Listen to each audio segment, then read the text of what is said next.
जी, हमारे साथ इस वक्त मौजूद है साजिद साहब, जिनकी दुकान जो है दूध दही की दुकान है इनकी, और इस मक्तल गाह के बिल्कुल सामने दुकान है।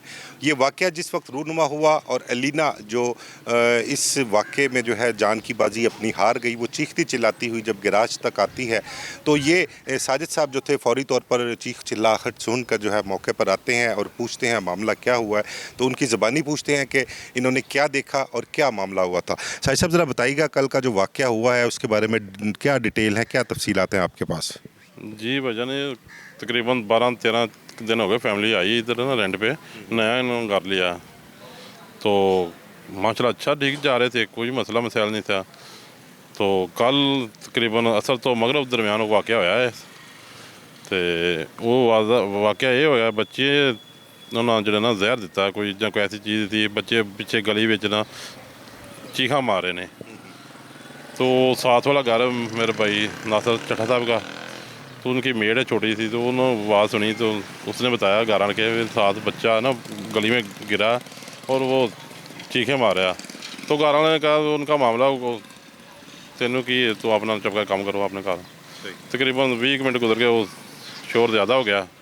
फिर वो भाई नमाज पढ़ के आए ने मगरब दी, तो उन्होंने बाजी ने कहा भी छत जाके चेक करो भी वो बच्चे इधर वाकई कोई मसला है।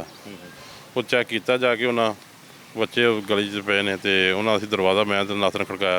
अंदरों भाई आया नासर डोगर, उससे बोला भैया वो गली के पीछे आपके बच्चे गिरे। तो वो कह रहा है मेरे बच्चे तो है ही नहीं इधर, मेरे बच्चे तो मूवी देखने गए हैं। मैं कहा चलो आपके बच्चे नहीं हैं तो किसी के तो होंगे, या हमसायों को तो नहीं गिरे, किसी के चेक तो कर लें। कहता आप खुद ही चेक कर लें जाके। मैं कहा यार भाई घर आपका, रहते हैं आप, हम कैसे चेक करें। इतने में वो उसकी बीवी शोर करती अंदर से बाहर आई है। उसे वो ना दिलासे दे के अंदर लेगा, कुछ नहीं होता, ऐसा हौसला नहीं यार छड़ी था ये वो करके ना उसे अंदर लेगा धक्के मार के। तो हमने गली वाली तरफ गए हैं, लड़के को मैंने भेजा जो मेरे काम करते थे। मैं कहा देखो सही पीछे गली में क्या है। वो आगे बैठ गया, गद्दा था, गद्दा उठा के दरवाजे के पीछे गली में 3 लाशें पड़ी हैं, बच्चा कह रहा। तो मैं क्या पीछे हट जाओ बेटा, तो आपने आगे नहीं जाना, पीछे आए हैं। वो औरत जो मैं अंदर से बाहर आया, वो नीचे कह रही मेरे बच्चे खा गया, जब मेरे बच्चे खा गया, ऐसे करके वो गिरी है नीचे। उसे ब्लड की उल्टी आई है, बेहोश हो गई। वो इधर सोसाइटी में गाड़ का डाला मंगाया, उस पर 4 पे रखे वो हॉस्पिटल ले गए, अभी दम हो रहे हैं। 20 मिनट जिंदा रही है तकरीबन, वो भी डेथ हो गई उसकी भी। तो बच्चा जो उसका शोर था बीवी का, वो बच्चों को इधर कहता है मेरे बच्चों को जहर दे दिया किसी ने। पहले तो कहता है मेरे बच्चे ही नहीं है। अच्छा, जब गार्ड करता रहा पहले। हाँ जी, जब गार्ड आए पुलिस आई तो कहता ये मेरे बच्चों को जहर दे दिया किसी ने। पहले कहता वो मूवी देखने गए, पहले फिर कहता मेरे बच्चे नहीं।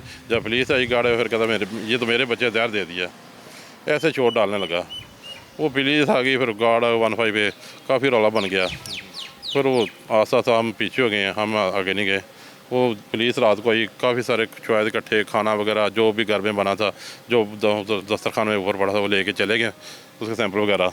तो बता रहे हैं कि हलवा चाट ये अपना टेबल पे रखी हुई थी और खाना बन रहा था अभी घर में। खाना अभी बन रहा था, कोई हलवा टाइप चीज़ बनी, कोई फ्रूट चाट बनी थी, वो खा रहे थे, वो टेबल के ऊपर से मिला, वो ले गए हैं। बाकी कुछ चीज़ें मिली हैं, वो फरांसिकी वाले आए हैं, पुलिस वाले हैं, कई टीमें आई हैं, वो सब ले गए हैं। डेड बॉडी ले गए हैं। बाद में डेड बॉडी के बाद उसका जो वो बच्चों का जो अब्बू है उसको भी ले गए साथ, नासर चट्ठा, नासर डोगर को।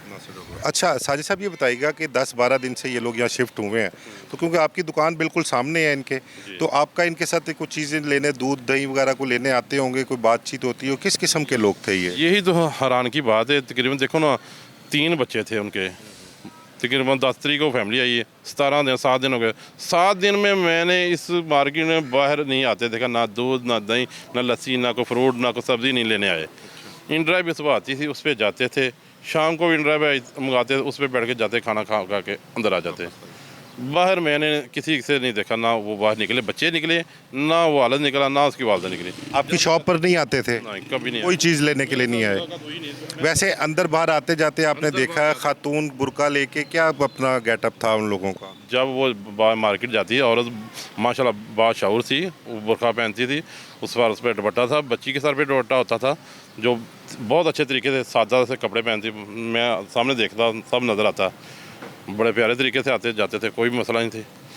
तो कल ऐसा वाकया, इससे नासिर डोगर से एक दफ़ा भी कोई मुलाकात नहीं हो सकी, का बातचीत हुई हो आपकी? मेरी उससे कोई बात नहीं हुई भाई। आज दुकान पर यहाँ से कुछ लेते ही नहीं थे आके, मैं सारे बस देखता रहता हूँ। बस रूटीन में इन ड्राइव पे यहाँ से जाना, शाम को आना, खाना पीना, कहीं बाहर ही आउटिंग कर। मेरा कैमरा लगा, मैं कैमरे से चेक कर लेता हूँ कौन आता जाता है, उस इधर से नज़र आता है जी। कोई ऐसी चीज़ नहीं। ऐसी कोई चीज़ आप क्या समझते हैं कि कुछ समझ लगती है, बीइंग एक पाकिस्तानी या एक शहरी की हैसियत से आपका तजर्बा भी बहुत है, इस किस्म के वाक़यात जो हैं उनके पीछे क्या मुहर्रकात होते हैं, क्या वजह होती है? सर मेरा तो जिसों का ज़हन है सर, ਜਿਹੜਾ ਇਹ ਕੰਮ ਕਰਦਾ ਉਹ ਅੱਲਾਹ ਪਾਕ ਨੂੰ ਭੁਲਾ ਕੇ ਕਰਦਾ ਜੇ, ਤੇ ਜਿਹੜਾ ਇਨਸਾਨੀਅਤ ਤੇ ਜਿਹੜਾ ਇਨਸਾਨ ਉਹ ਕੰਮ ਨਹੀਂ ਕਰਦਾ, ਦਰਿੰਦਾ ਇਹ ਕੰਮ ਕਰਦਾ, ਇਨਸਾਨ ਕੰਮ नहीं करेगा कभी कोई। साजिद साहब बहुत शुक्रिया आपका। मौके पे जो मौजूद थे साजिद साहब, उनकी तमाम तर गुफ्तगू आपने सुनी, उन्होंने जिस तरह से वाक़या पेश आया, जो कुछ उन्होंने देखा वो सब आपने बयान किया। हमारे साथ यहाँ पर इस वक्त हमारी प्रोग्राम एंकर हैं सोनिया खान, वो भी इस केस को इन्वेस्टिगेट कर रही हैं, उनके पास क्या तफसीलात हैं इस केस के हवाले से, वो क्या जानती हैं, सोनिया से पूछते हैं और सोनिया हमें बताती हैं कि इस मामले के पीछे असल मुहर्रकात क्या वो समझती हैं और लोगों का क्या कहना है। जी सोनिया, ज़रा बताइएगा इस केस के हवाले से जो वाक़या कल पेश आया है, आपके पास क्या मालूमात हैं, किस तरह ये वाक़या पेश आया, और इस किस्म के वाक़यात जो हैं, बल्कि अभी आप मेरे साथ जिक्र भी कर रही थी कि ऐसा ही एक वाक़या इचरे में पेश आया था और वो उसमें भी एक माँ थी जिसने 3 बच्चों को बड़ी बेरहमी से कत्ल कर दिया था। तो इसमें और उसमें क्या मसला था, इस वाले से हमारे साथ ज़रा तफसील से बयान कीजिए।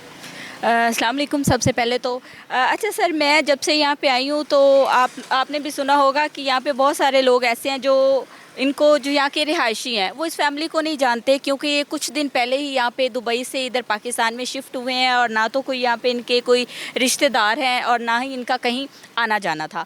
अच्छा, और बाकी आपने कहा कि मैं पहले एक केस आपके साथ डिस्कस कर रही थी कि इचरे में एक ऐसा ही वाक़या पेश आया था, दिलखराश वाक़या, कि जिसने जो है ऐसे इंसान को झंझोड़ के रख दिया था। एक खौफ व हरास फैल गया था पूरे इलाके में, पूरे लाहौर में, बल्कि पूरे मुल्क में, जहाँ पर एक सफाक माँ ने अपने 3 बच्चों को जो है वो मौत के घाट, बल्कि यही नहीं इतनी बेदर्दी से कत्ल किया था कि उनको ज़िबा कर दिया था। एक माँ के लिए ये किस तरह, मुझे समझ नहीं आती कि वो कैसा दिल रखने वाली खातून होगी। इसी तरह ये मामला पेश आया है। अब घर में 5 फैमिली मेम्बर्स हैं, माँ बाप हैं और 3 बच्चे हैं। फैमिली, ना तो कोई उनके घर में उस वक्त मुलाजिमा थी, ना कोई रिश्तेदार, ना कोई बाहर से आया, ना कोई डकैती का मामला है, कोई ऐसा मामला नहीं है। तो यानी कि एक कातिल जो है वो माँ बाप में से एक है। माँ बाप दुनिया के वो रिश्ते हैं कि हम अल्लाह ताला की ज़ात के बाद अगर किसी रिश्ते पे भरोसा कर सकते हैं तो वो वालदैन है, और अगर वालदैन ही इस कदर सफाक हो जाएं तो फिर बच्चे कहाँ जाएं, या हम कह लें कि हम कौन सी गोद तलाश करें कि जहाँ पे हमें तहफ़्फ़ुज़ मिलेगा।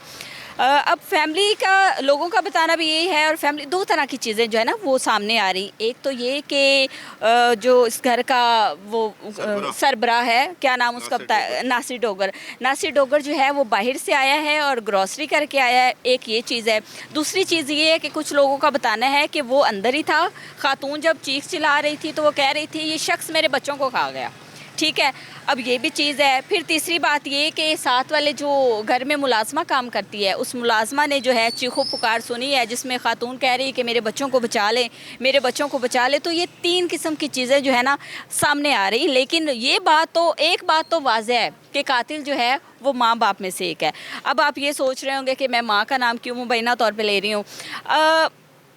यहाँ पे जो कुछ लोग मौजूद हैं उनमें से एक भाई ने बताया है ऑफ द कैम, उसने कहा कि खातून के हाथ में एक कटोरा था जिसमें शायद दही भल्ले या फ्रूट चाट थी, और वो अपने शौहर को कह रही थी कि तुम भी खा लो, तुम भी खा लो, यानी कि बहुत इसरार कर रही थी। अब ये भी नहीं कहा जा सकता कि हो सकता है उसमें कोई ऐसी चीज़ हो, खातून इस चीज़ से वाकिफ़ हो कि इसमें कुछ जहर है या कोई चीज़ है, क्योंकि वो बड़ा इसरार कर रही थी ना अपने शौहर को।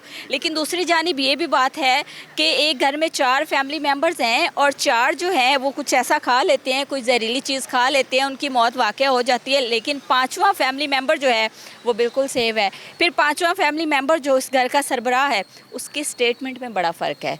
कभी वो कोई बयान देता है, कभी वो कोई बयान देता है, और दूसरी जानिब खातून का इसरार करना। तो ये कहानी जो है ना ये बड़ी उलझी हुई है, लेकिन 2 लोगों के गिर्द घूम रही है। बिल्कुल, आपकी इस बात से एक उलझन का शिकार तो ये कहानी होती है कि अक्सर केसेस इस तरह से भी हमने रिपोर्ट किए हुए हैं कि मियाँ बीवी ही प्लान करते हैं कि बच्चों को मार के ख़ुद भी जो है अपनी ज़िंदगी का ख़ात्मा कर लें। और ये जो बात आप कह रही हैं कि बीवी कह रही है कि तुम भी खा लो, तो अब पता नहीं उसका नासिर का हौसला पड़ा नहीं पड़ा, उसने हिम्मत खाने की या नहीं की। लेकिन इसमें कुछ चीज़ें ऐसी हैं, देखो सोनिया, जो मुझे पता लगा है कि यहाँ पर जब बेल देकर दरवाज़ा खुलवाया गया तो नासिर बयान बदलता रहा। हाँ, ये घर में अभी मौजूद हमसे पहले ही एक दुकानदार सामने जो है साजिद, उसका भी बयान हमने लिया, उससे भी गुफ्तगू की। वो उसने कहा कि जी हमने बेल दी और कहा कि पीछे बच्चे गिरे हुए हैं गैराज में, बैक साइड पे जो कोई जगह खाली है। तो उन्होंने कहा जी मेरे बच्चे तो घर पर हैं नहीं। है नहीं। ठीक है, कुछ मुख्तलिफ बयानात बदलता रहा, तो ये चीज़ें उसके मशकूक हैं काफ़ी। और फिर दूसरा सबसे बड़ी बात ये, आप भी क्राइम स्टोरीज़ बहुत इन्वेस्टिगेट करती हैं, क्राइम के प्रोग्राम भी करती हैं। पुलिस ने जो FIR दर्ज की है वो अपनी मुद्दईयत में दर्ज की है। नासिर डोगर को मुकदमे का मुद्दई या किसी और फैमिली मेम्बर को नहीं बनाया। ये इस चीज़ से इस बात को तकवीत मिलती है कि नासिर डोगर का किरदार इंतहाई मशकूक है और इस सारे वाक़े के पीछे वही है। इसके मुताल्लिक आप बताएं, क्या कहेंगे? जी बिल्कुल ऐसा ही है। एक तो वो बात जो कि बार बार स्टेटमेंट का चेंज होना, और फिर लोगों ने बताया है, जो साजिद साहब जिन्होंने आपको बताया, उन्होंने बाकायदा आपको इंटरव्यू में बड़ी डिटेल से उन्होंने आपको बताया, तो उन्होंने कहा कि उनके चेहरे के तासुरात भी जो है ना वो भी नहीं मैच हो रहे थे। एक इंसान जो है उसको समझ नहीं आ रही, कभी वो क्या स्टेटमेंट चेंज कर रहा है, कभी वो स्टेटमेंट क्या चेंज कर रहा है। और दूसरी सबसे बड़ी बात जो आपने कहा कि मशकूक कर देती है, उसके पीछे ये कहानी कि मुकदमा जो है वो पुलिस की मुद्दईयत में क्यों है। ठीक है, और फैमिली चंद रोज़ पहले आई, कोई किसी के साथ इनकी दुश्मनी नहीं।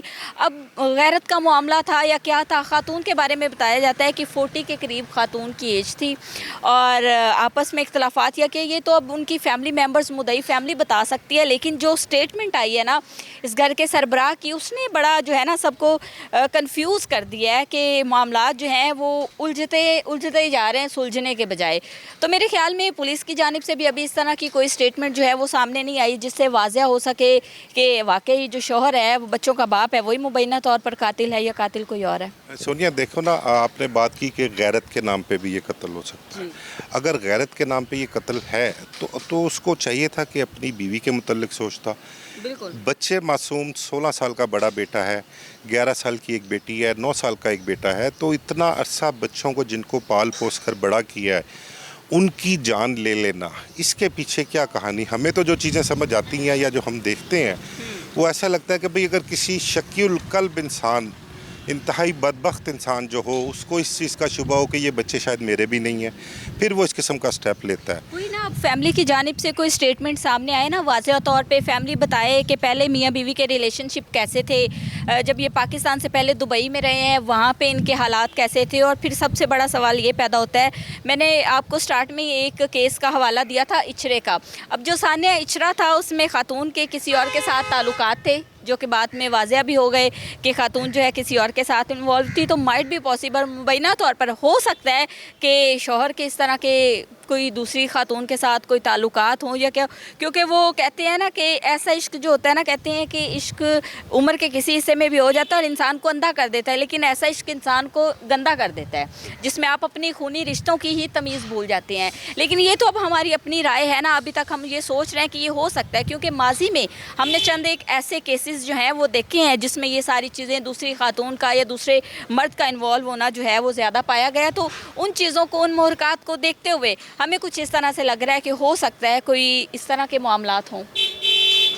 बिल्कुल सही कहा सोनिया आपने, ये भी पॉसिबल है कि शायद कोई दूसरी खातून उसके ज़िंदगी में हो नासिर डोगर की, और उसकी वजह से उसने जो है ये इतना ख़तरनाक स्टेप लिया कि अपनी सारी फैमिली को ही खा गया वो। अब मेरी एक और दोस्त से भी अभी बात हो रही थी, वो उन्होंने पुलिस कस्टडी में नासिर को देखा है। उसका ये कहना था कि उसने नहीं देखा कि उसके 3 बच्चे और उसकी बीवी जो है वो मर गए हैं, उनको जहर दे दिया गया है, उसकी आंख से एक आंसू भी गिरा हो। तो ये चीज़ें जो है सब उसके नासिर के अगेंस्ट ही जा रही हैं। पहली बात तो आपको बताऊं कि मौके पर जो उसने बयानात बदले, पहले उसने कहा कि मेरे बच्चे घर पर नहीं है, मोहल्लेदार जब बेल देती है। फिर उसकी बीवी ने जब आके कहा कि मेरे बच्चों को ये खा गया। फिर उसके बाद पुलिस आती है तो फिर मुख्तलिफ स्टेटमेंट्स देता है, अपने बयान फिर बदलता है। और सबसे बड़ी 2 वजूहत जो मैं आपके साथ शेयर करने लगा हूँ, एक वो कि FIR पुलिस ने अपनी मुद्दइयत में दर्ज की, दूसरा उसके चेहरे पे कोई नदामत नहीं है, कोई दुख नहीं है, कोई अफसोस नहीं है, उसकी आंख से एक आंसू नहीं गिरा। ये सारी चीज़ें उसके अगेंस्ट ही जाती हैं और ये चीज़ें मेरे ख्याल से क्लियर हो चुकी हुई हैं पुलिस की नज़र में, लेकिन पुलिस अभी तदफीन के इंतज़ार में है क्योंकि पोस्टमार्टम हो रहा था। अब से कुछ देर बाद बॉडीज़ जो हैं उनके हैंड ओवर कर दी जाएंगी और उनको बॉडीज़ को पसरूर ले जाया जाएगा। हम तदफीन के बाद फिर में भी हो सकता है कि पुलिस इस चीज़ को ओपन करे और बताए सारे मामला कि इसके पीछे असल कहानी क्या है। बहरहाल बहुत शुक्रिया आपका, आपने बहुत डिटेल में हमें बताया। आपने सारी कहानी जो है वो सुनी, यहाँ पर जो केस जिस तरह से रूनुमा हुआ वो भी आपको बताया। मोहल्लेदार एक खातून जो थी उसने भी आपके साथ डिटेल शेयर की। सामने जो मौके का एक गवाह था जिसके सामने ये वाक़या रूनुमा हुआ, दुकानदार साजिद, उससे भी बात हुई और जो वाक़या पेश आया, जो FIR दर्ज हुई, जो हमारे पुलिस ज़राए का कहना है, वो सारी चीज़ें आपके सामने रखी हैं। तो जो कंक्लूजन है, जो एंड इस वाक़े का होता है, हमारी समझ में यही आता है कि नासिर डोगर वही अपनी मुबैना तौर पर अपनी फैमिली का कातिल साबित हो रहा है। तमाम तर चीज़ें उसके अगेंस्ट जा रही हैं, तमाम तर शवाहिद उसके अगेंस्ट जा रहे हैं। तो अब देखते हैं कि पुलिस जो है इस सारे मामले को कब तक ओपन करती है, कब इसकी हकीकत जो है वो सामने रखती है। प्रोग्राम बेनकाब में मुझे इजाज़त दीजिए। अल्लाह हाफ़िज़।